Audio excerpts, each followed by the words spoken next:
Hey, welcome back. This is Joe Blasco.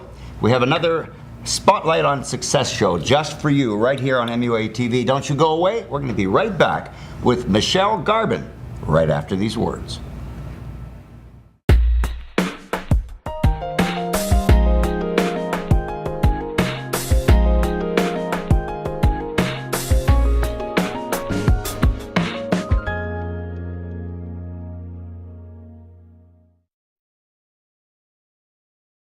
Welcome back. Joe Blasco here, your host on Spotlight on Success. We are here in our Hollywood satellite studio this week, and we have a very special young lady, Michelle Garbin. Michelle, I want to thank you very much for being our guest today on the show. It's a pleasure to be here. And you are a journeyman. Yes. In Local 706. Correct. And you actually took your union test in this building. I did. Yes. And I brought my dad as my model. I have a picture. I have a picture. What we'll do is we'll show this on camera. I'll just hold this up for right now. And the picture doesn't do it justice. It's actually a Polaroid when Polaroids were popular. And this is your father made up in a beard with burns and scratches and bruises and all sorts of fantastic makeups that you were required to do when you did your union examination.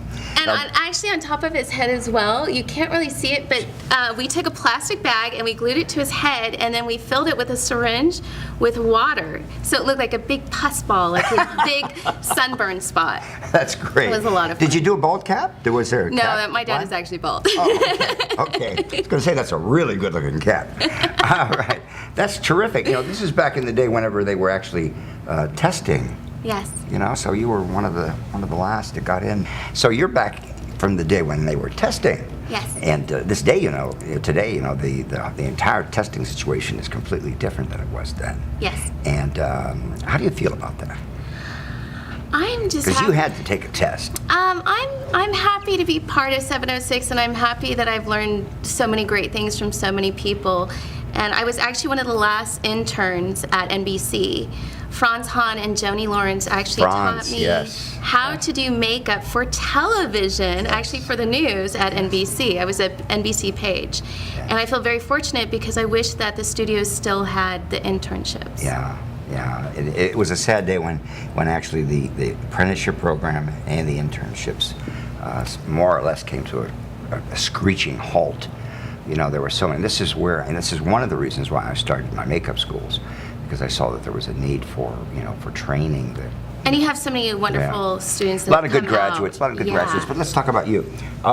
You've been now for 6 or 7 years, a journeyman with Local 706, and I see in your resume here you've done a lot of stuff. I'm always working. You've done a lot of stuff, and right now you're working.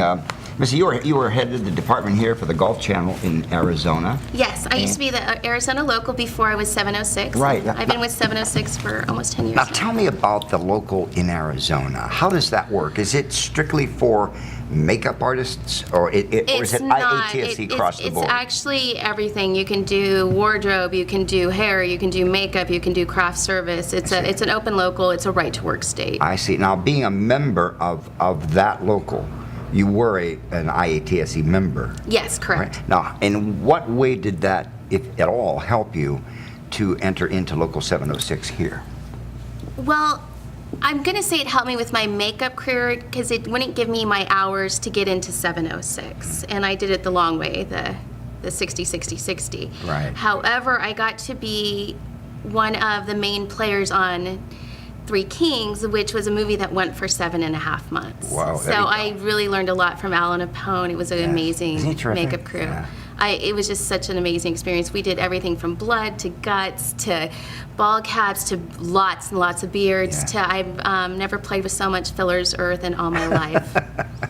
Well, you really got quite a bit of training right there just on that first film. So I felt very confident when I did get my hours for 706 that I would do a good job in 706. Yes. So when did you know you wanted to be a makeup artist? At what age?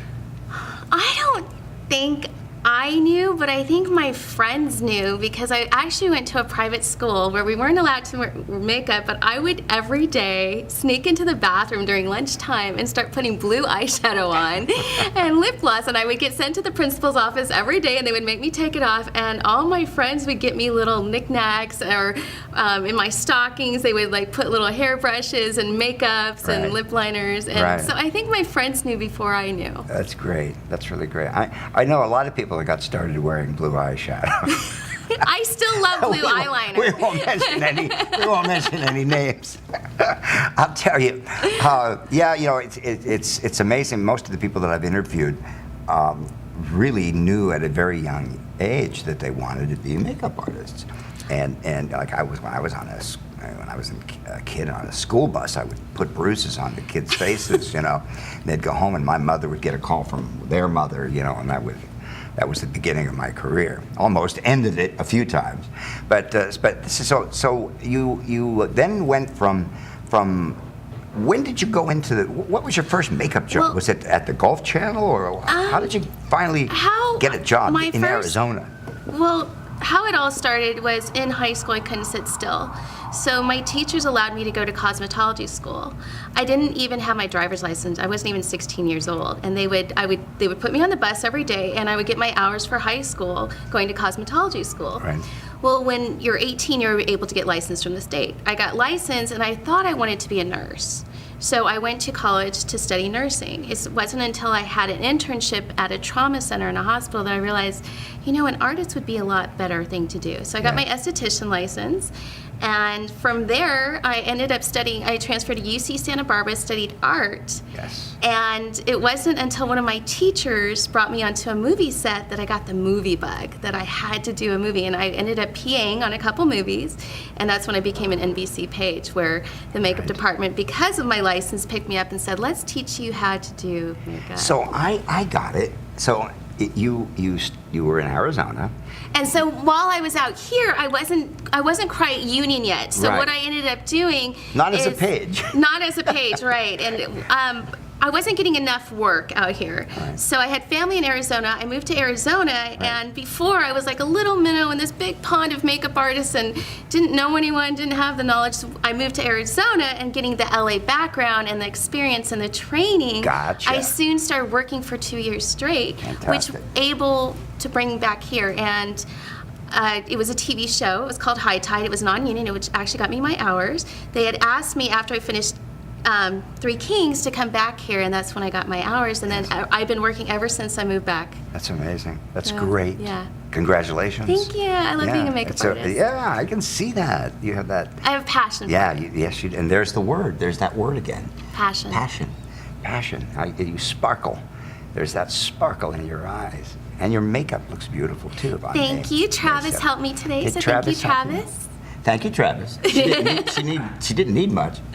You know, okay, so you were a page at NBC then. You came and you went back to Arizona afterwards, or you came? Well, I was always from here. I was actually from San Francisco. I see. And I actually, while I was still, I took a couple. I'm trying to follow this. Sorry. I know it's like a lot. I started as theatrical makeup. I took a couple theatrical makeup courses, and one of them, that was when I was going to nursing school, one of them was you had to work on a play. Right. While I was working on a play, one of the actors worked for a modeling agency, Elite Modeling Agency in San Francisco, and he said, well, since you're a licensed cosmetician, why don't you come and do hair and makeup for headshots and for models and for testing? And I was like, oh, I don't know how to do that, because in esthetician and cosmetology school they don't really teach you how to do makeup. They don't. So I said, I'll do what I can. Let's just test it out. And it was nonstop after that. Yeah. So I got to do a lot of work in the Bay Area before I moved to Santa Barbara. That's very good. There are a lot of makeup artists. In fact, the majority of them are not estheticians. They're not licensed by the state. They haven't been to cosmetology school. And I really think that it's so important. I'm licensed, and I know that the benefit that you derive professionally from understanding, anatomy and physiology and sanitation and sterilization, is so it puts you way ahead of the average bear, so to speak. You know, so you came into the profession already with this. Yes, You know, definitely. this knowledge, which helped a great deal, I'm sure. I'll tell you what, we're going to stop just for 1 second, and we're going to be right back right after these words. Don't you go away.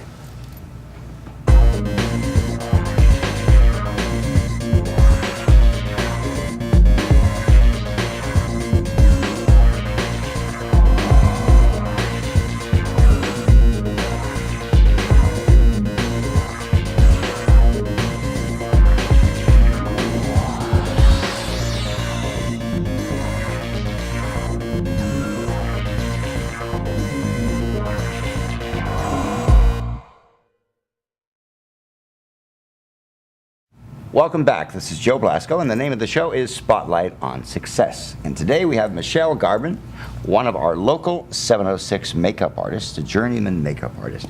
And we've been going on and on here. In fact, we've been looking at a list of some of the stars that Michelle has worked on, and there are quite a few. We've shared a few. Shirley MacLaine.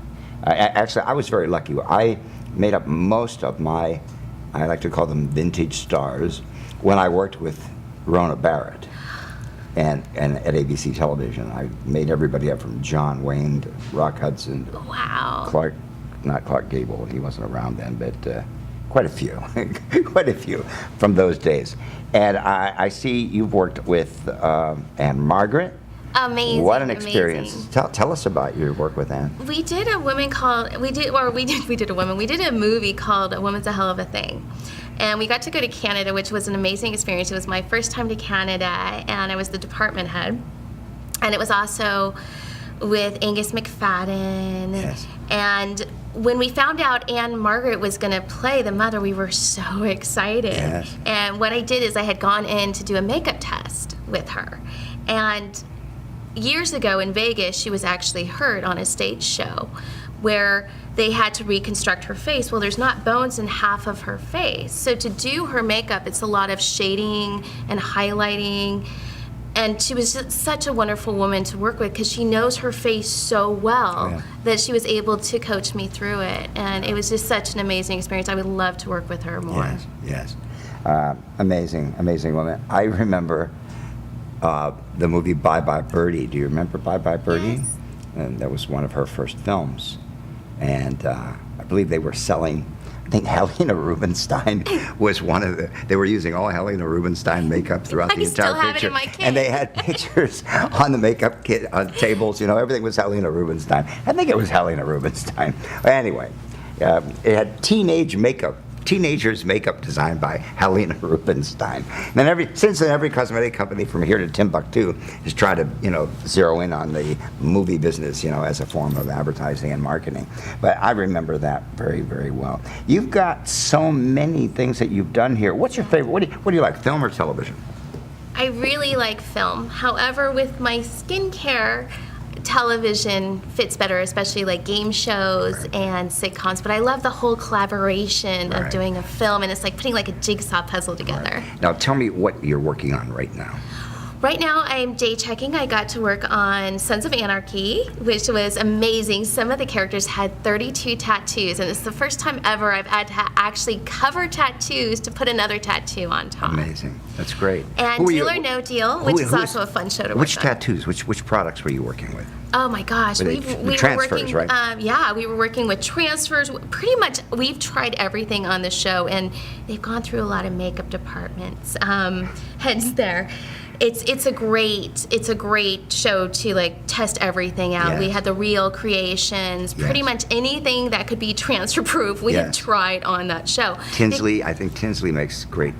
Fred Blau, Tinsley transfers, Ken Diaz, and there are quite a few that I know that do just remarkable work with tattoos. Well, it's such a hard show because the Sons of Anarchy, it's supposed to be about a motorcycle gang in Northern California. Yes. So you have all these guys, and there's a humongous cast. I mean, it's got Ron Perlman, it's got amazing actors. They're all wearing flannels and leather on top with tattoos all over their body, and we shoot in the valley. Oh my God. So it's constantly, we're trying to figure out, like, how can these tattoos stay? How can they not rub off? Right.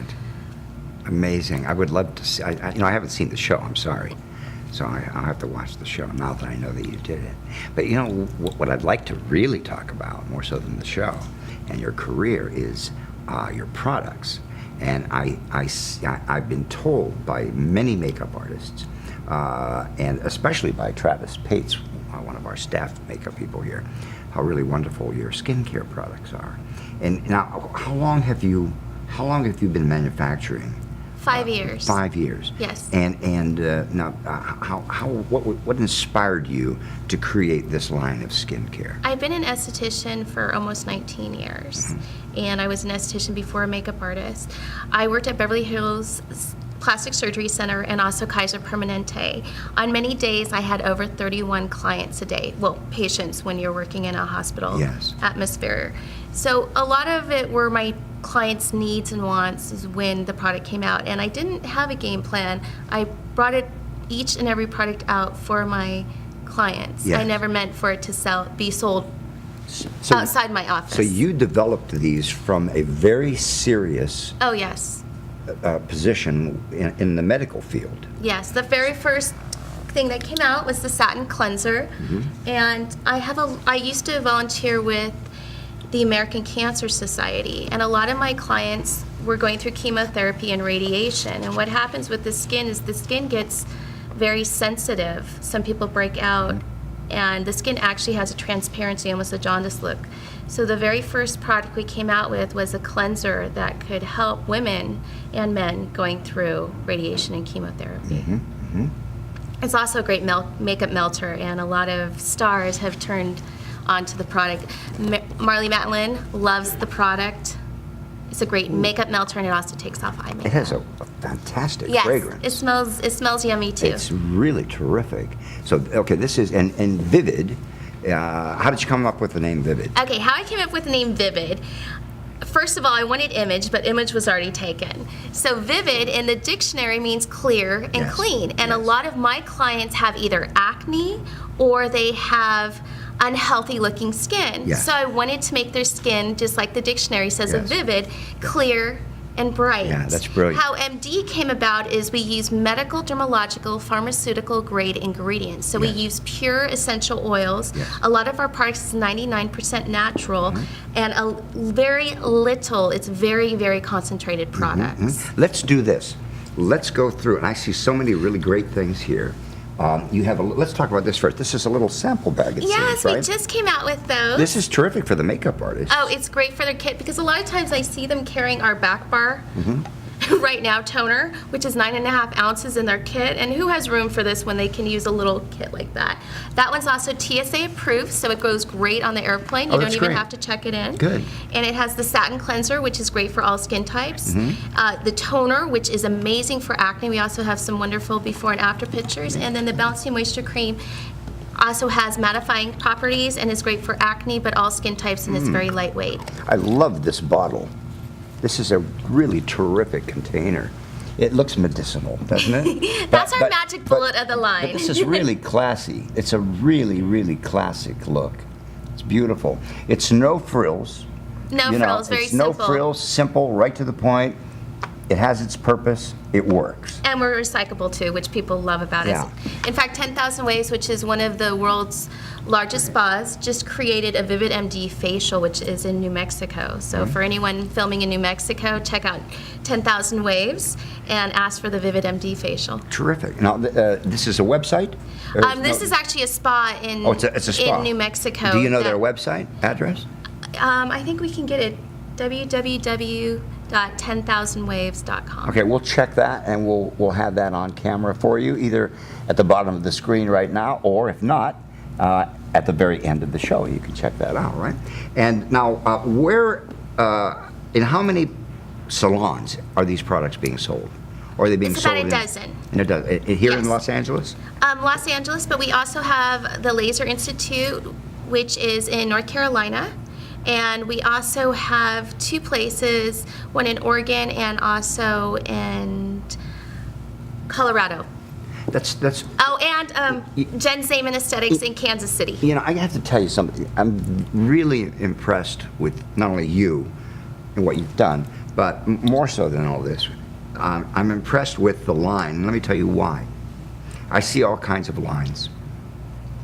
And, you know, they've got this, and they've got this, and they've got that, and they've got, you know, and it goes on and on and on and on and on. What I see here is a beautifully designed, very clean and clear, if I may use those Yes. two terms, professional looking product line that is right to the point. Use this, and that. Yes. You know what I mean? And so that I like, because in order for it to be this abbreviated, it's got to work. Yes. You know, it really has to work. And I can see that all of your experience in working for Kaiser Permanente and working with people with real skin problems has gone into the making of this. You've whittled all of that down into products that are specific for specific types of skin or reasons. Most definitely. Let's say I wanted to use this at the studio here. Now, we use a lot of makeup, as you can see. I use a lot of makeup, and my skin isn't all that terrific. And sometimes we have people come in who have little blackheads and who have problematic skin. Yes. I love that word, problematic skin, don't you? We use that a lot. What is there a routine that you can recommend that would be followed, that would be the routine that would be the best to follow using this line, where you could get this entire package? And so, where would one start? One would start with the cleanser first, or with the dermabrasion cream. What would you recommend for someone with normal skin that just really wanted to refine their skin texture and make themselves look better, and wanted to prepare a better surface for their makeup application? What we would do is we would start with the satin cleanser. That's the one for all skin types, and also that was originally made for patients going through chemotherapy. Yes. Okay, We would start with that one. okay, this is number one, would be Yes. the Vivid Skincare, and this is satin cleanser. Yes. All right. And the second one would be the Clear Skin Toner. This is a toner, and what toners are good for is it's part of the cleansing process. Yes. Our toner has glycolic and salicylic. Salicylic helps with blackheads. Yes. And the glycolic helps with fine wrinkles and also acne scars. So this would be the next one. And how you would put it on is what I do for my kit, but we won't sell it this way, is I put it in a little spray, and then I spray it on the face. Because of the glycolic and salicylic, we will never sell it with a spray. Yes. However, most of my clients will transfer it into a bottle like this. Or you can take a cotton pad, and especially with the big nozzle, put a big cotton pad over it, not Yes. a cotton ball because you'll waste the product, Yes. and then put it all over the face, everywhere except for the eye area. I see. And this also, especially with a lot of the makeup that we use as makeup Yes. artists, will help take off the rest of the makeup. Yes, excellent, excellent. And then the third step would be the Balancing Moisture Cream. The Balancing Moisture Cream, oh, and you've got to smell this. It's a very light scent. We're also paraben free. It smells like jasmine. This is great Really for all does. skin types. Men especially love it because it's a lightweight moisturizer. We also have green tea and herbals in there that will actually mattify the skin so that the foundation can go on top. It helps to normalize oily skin in 15 days using twice a day, and dry skin within 4 It has to 5 days. all your products, they all have a really, really clean fragrance. Very Oh, nice. wait till you smell Very the acne inviting. cleanser. And how this one came about is I was working on a sitcom with Mel Gibson. It was called Complete Savages, one of my most favorite shows I've ever worked on. And I had 5 boys, and all of them were breaking out at the time. So that's how this cleanser actually came out. And it's also used as a shaving cream. It wasn't until my good friend Jamie, who's a Pamela Anderson impersonator, called me one day and he said, "You've got to use this as a shaving cream." And it gives you a super clean shave, so especially makeup can Very go on nice. top of it. But also you can smell it. It smells like medicine. It kills the acne. It has a very medicinal smell to it, a very clean smell, a very healthy product smell. I like it a lot. And it's very thick. You can actually turn it upside Yeah, down and it won't it's fall like- out. see? See? Great, that's terrific. It's almost kind of like a soap, so to speak. Yes, there is soap wort in it. That is, it's really terrific. I can see how that would really facilitate a good clean shave. Now, do you wet your face first before applying this? Yes, or? you always want to use with any cleanser, and even with the satin cleanser, you want to wet your face first and then Yes. apply a small amount. Yes, yes. And we say 3/16 of a teaspoon, which is a very, very small amount. Now, if you're going to be shaving with the product, you do want to use a little bit more. I can see other uses for this. I can see this being used prior to makeup application as a filler. I haven't tried, but we should definitely try that. I'm I would really love that. serious. I would love Really to try serious. that. You know, I have a little cosmetics chemistry background myself, you know. And Good, you can help us with the sunblock And that I we're gotta trying to tell come out you with. something. This is darn good stuff. And now I'm applying it, right? And when I watch. Now, it's got a consistency to it there's a solids consistency to it that by blending like so, you allow all of the liquid portion of it, what little there is of it, do you see that? See what it's forming there on the Wow. surface? Do you see how that's forming Yes. that? You see that? Isn't that great? It's filling it in. All right, now, and it'll dry, and it's completely smooth. Feel that. You see that? Now, it's filled, it will Wow. fill it in. Well, I'm going to buy about a case That's of very that. cool. I'm gonna get a case of this stuff. I'm really serious. You came in, you're trying to show me this as a cleanser.